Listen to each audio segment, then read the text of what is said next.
Hi folks, this is Jin. Welcome to my channel. Today I'm going to tell you about my smart home integration, usage of Home Assistant, different devices I'm using. This here is the computer running Home Assistant. I got for Orange Pi unit with Wi-Fi and Ethernet and a set of USB interfaces, costing around 30 euro compared to Raspberry Pi costing around 80 euro, so quite a significant saving, and I don't see the big difference. And as a Zigbee interface, there is a Sonoff dongle running quite nicely with Home Assistant and reaching through the walls even to devices outside.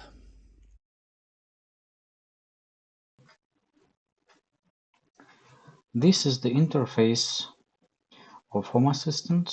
I'm connecting through LAN interface, and this is the dashboard of my Home Assistant setup. It is a simple overview of the entities I'm used the most. So it is important to have an idea about the weather, the temperature outside, and my parking area using these pictures of my cars. I could add, for instance, temperature sensors inside of them and deliver the real-time internal temperature from the cars, if that would make sense at some point. And the socket, I now turn it on.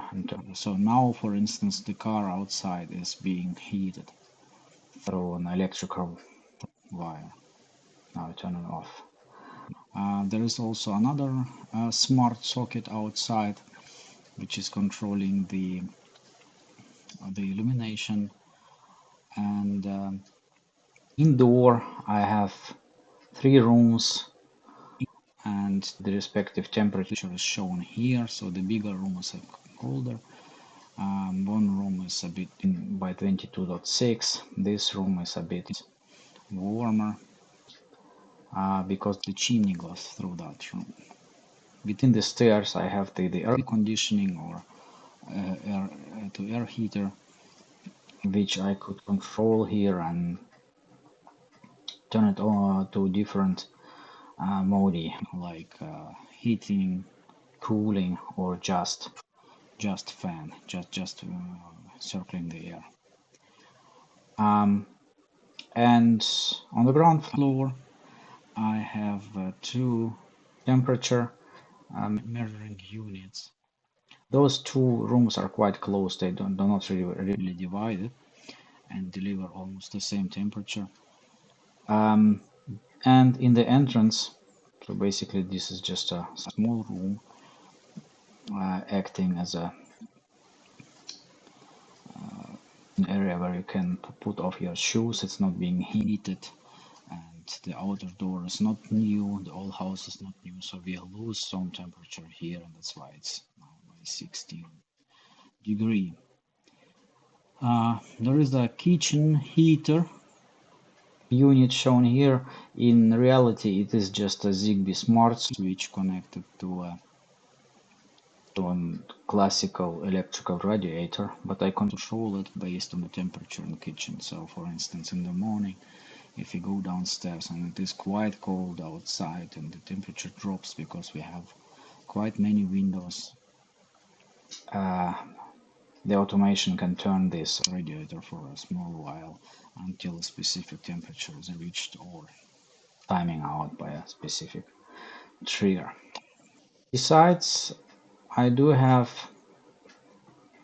an ESP home integration as well, with an ESP32 board, which is a microcontroller board. I'm not using it right now because I don't have all the required components. So my plan is to use a clamp and on the different faces coming inside our house and measure the power usage on each face. For that, I need to order those analog clamps and convert the analog signals into the digital ones. Maybe I will do a video about this later. I've got the microprocessor, but right now it does not make any I/O. And in my devices and in integrations, just to give you a glance, I have also a Bluetooth dongle, but I don't have any Bluetooth devices. It could be possible to set them up as well, like for temperature measurements or other things. I did not have any use case for that, but I did put in an adapter. It's plugged out right now, so that's what complaining about this. Some system measurements about CPU usage and stuff like that. I have Discord integration, sending messages from my automation to Discord, knowing that everything works as expected. And then I have ESP32. Gree Climate is an integration for the air conditioning or air heating unit. I have Hex integration, but no use for that yet. And the home assistant is being set up with supervisor, so there is a easy way to keep the setup upgraded. I have a printer. It's detected here via IPP. I have some weather information. I have mobile apps installed on some devices. I have also a NetMap tracker, which is just discovering devices inside the subnet. Does not make any sense right now, but it is good for presence detection. So based on the specific devices, I could determine which person is at home or not, or whether people are at home or not for certain triggers. Sun is important if sun goes down or up for outer lighting. So for instance, I had an automation where outer lights were turned on just a half an hour before sundown and turn off half an hour after the sun came up. This is Tuya integration to connect it to Tuya API using this automation. You can talk or communicate with Wi-Fi based Tuya devices. Most interesting one are the Zigbee devices. So I can see here my outdoor sockets. I have a smart bulb which I control and change the colors of it. I don't have yet good use case for that, but I put it in the room of my son so he can play with the light, and if he wants the specific light on the bulb, or if you just want to dim it for the evening. The temperature sensors, parking switch to control the power cords to the cars, and the controller itself. So of course you can do a lot of things like checking the humidity level or the battery version and stuff like that using different dashboards and so on, but currently I do not use much of it. So I have one single dashboard and some controls for temperature and humidity if I want to watch different trends. I have a control for an Android TV box, or I could control the air conditioning unit or check the status of my printers. Also, I have a little dashboard here about the status of the Home Assistant itself and the battery level of different sensors, system load and CPU usage. You can see here that the system load is not really significant and the processor usage as well, and the temperature also is quite okay. So I don't see a necessity to upgrade to a bigger hardware yet. So that's the brief glance on the UI of Home Assistant. It will evolve and will have more use cases. Currently there are not many, but they are already helping quite much. So if I check my automations, you see that I have a heating rules to turn it on and turn it off on specific temperature values or based on time. Car heat ups triggers, outside triggers for lighting and stuff like that. So also one I use also scripts. Not many of them, but an interesting one is, for instance, I do not turn on the parking socket outlets on and off. I use this automation because it lies here, it's not for 60 minutes, it's for 90 minutes. If it turned on, it will turn off itself after the timer is off. So just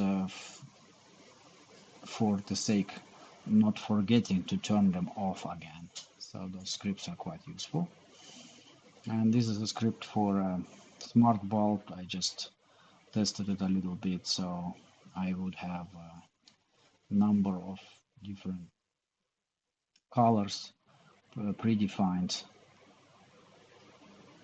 Maybe I will show you this in YAML, it's more accurate. So I have a duration of 1000 seconds and different color names, and it runs through all those colors with a delay of 5 seconds, so it makes a kind of a color change thing. It's not in use, it's just playing around. I'm not much into these smart bulb automations, but I'm planning to. Also no cameras yet, but everything else is going to be integrated at some point.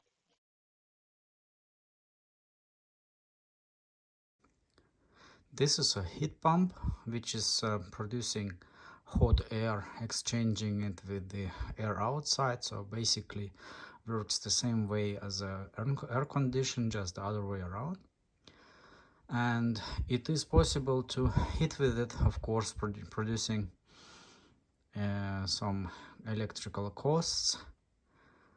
But if it's, for instance, not too cold, it doesn't make sense to burn the wood in the fireplace and keep the warmth on a specific level.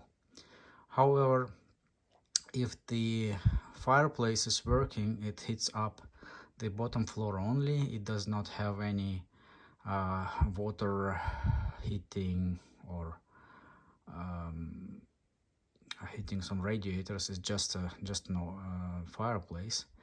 This unit can be turned on into a ventilation mode, and then it will circulate the heat across all floors and heating up the house more homogeneously. And in the home automation, since this is a Wi-Fi capable unit, I can use it in Home Assistant in order to turn it on if, for instance, the heat on the bottom floor goes up, so the fireplace is working, that it should turn on the ventilation mode in order to circulate the airflow.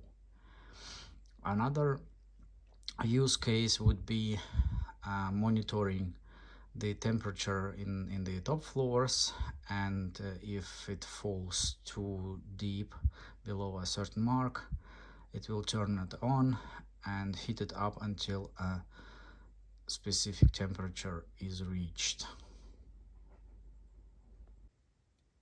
In the rooms I have a temperature and humidity sensors working via Zigbee, In one of the rooms I have a humidity and temperature sensor with a display, but it works via Wi-Fi, so I think I make the mistake ordering the wrong version from AliExpress. So it talks to Tuya, and I'm using Tuya developer API to retrieve data from it via Home Assistant. That works. I also got this from AliExpress. It's just another humidity and temperature sensor, but with battery, you know, this disk size, I don't remember the name of it. They are quite compact. The other ones I showed you to run with AAA batteries. The accuracy of both is quite same, and also the prices. The ones with AAA batteries cost around €7. This one costs about 11. The problem with those modern smart devices is that they are all running different protocols and their own integrations. So what I did here is I transferred a classic Ensto radiator, which is has its own thermostat, but it's not quite accurate. And I added a Zigbee switch, which is just in parallel in front of the power supply. So if I turn the radiator on, it is off. And the Zigbee smart switch allows to have an extra switch to override the power supply, or I can turn it on via Home Assistant, via an automation. Having this in place, I have an old radiator which I will replace maybe later on when we do all the renovation of the first floor, which can take a significant while. By now I have a smart radiator controlled by Zigbee without the hassle of integrating through proprietary protocols. That's it. Here we have an example of an automation, smart home automation. I have two power sockets here which are connected to the cars, and in the north the cars are equipped with special sockets which will warm the motor block. And if you have a furnace inside functioning from 220 volts, it will also heat up the room inside. So I have here this furnace activated, so if it's connected to the car, it will start blowing, cleaning up the windows. And I'm not running it all the time, so the smart home automation controls this socket via a Zigbee relay here.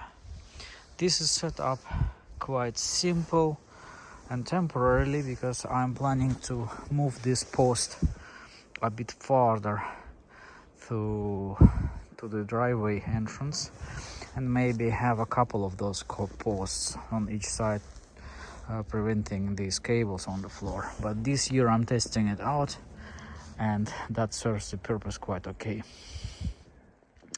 So the Zigbee automation, or a smart home automation, will turn on the heating of the car, either depending on the temperature outside or based on time schedule. One tip for an operation of this electrically connected cars is, if you heat up your room inside with this furnace, the snow will melt and go down, and all the snow coming down will then later freeze and embed your wipers in a thick layer of ice. So what I do usually, if I leave the car overnight, I put the wipers into the maintenance position. So for Skodas or other VAG cars, if you put the wipers in the bottom position after you took out the keys, the wipers go vertically, so the snow can melt, go down, and the wipers remain free of ice. So I hope it helped you to get an idea of smart homes, maybe some inspirations, ideas. If you have any ideas for me, let me know in the comments. I would really welcome that. And see you soon. Goodbye.